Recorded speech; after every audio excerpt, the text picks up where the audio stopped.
धूल में लिपटे इस पुराने संदूक के अंदर छिपा है सदियों पुराना एक राज। ये साधारण पत्थर नहीं, बल्कि दुनिया की सबसे कीमती कलाकृतियों की जान है। इन रंगीन पत्थरों को चक्की में बारीक पीसकर तैयार किए जाते हैं ये जीवंत रंग। हर रंग की अपनी एक चमक और अपनी एक कहानी है। अब शुरू होता है धैर्य का असली खेल।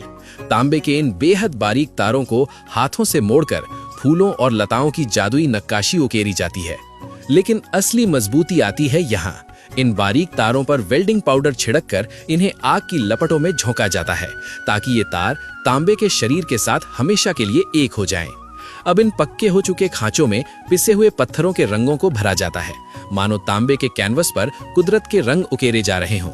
800 डिग्री की भीषण आग में तपकर ये रंग पत्थर से कांच बन जाते हैं।